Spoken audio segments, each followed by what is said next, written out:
in organized professional sports, they have what they call a draft. And it's the same process, right? The teams try to pick, depending on the position that they're looking to fill, the best player to fill that position. And then they go on down from there. Okay. Everybody wants the best. Don't nobody, come on now, right?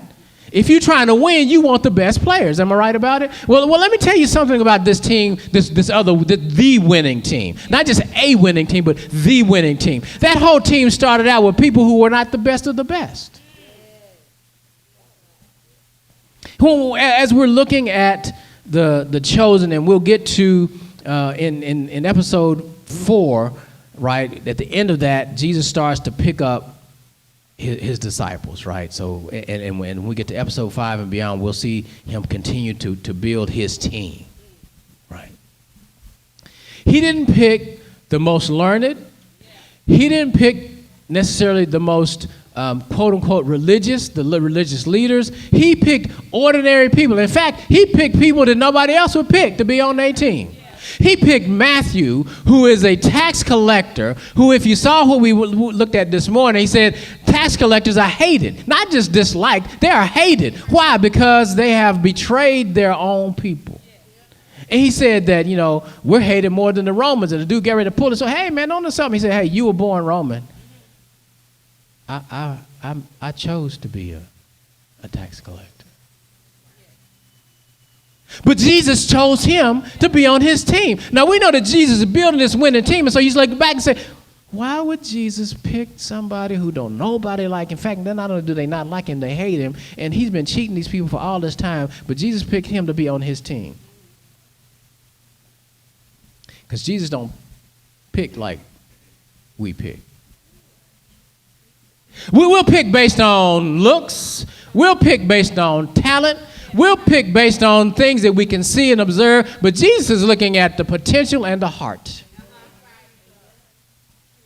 Jesus is looking at things that we cannot see as he's selecting the people to be on his team. And I'm so glad that he does that, because if he looked at us the way we look, he may miss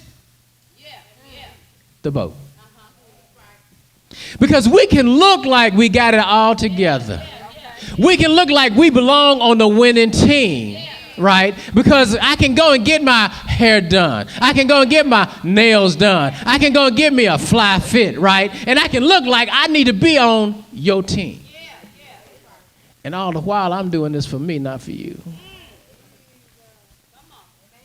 Jesus needed some people who were going to do it for him, because it was going to get tough if you decided that you only going to do it for yourself.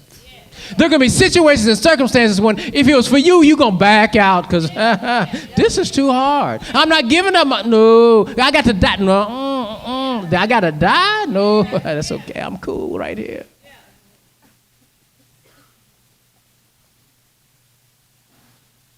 And it's interesting that when Jesus was creating this winning team, as he was calling people, nobody said, nah, that's all right. Every time he said, follow me, they said, okay. Every time he said, follow me, they were willing to give up everything they knew, everything they had to follow Jesus, to go somewhere that they didn't know where, they didn't know for how long. But they said there was something about him when he looked at him and he said, follow me. It was almost like they couldn't say no. I wish I had that look. Faye?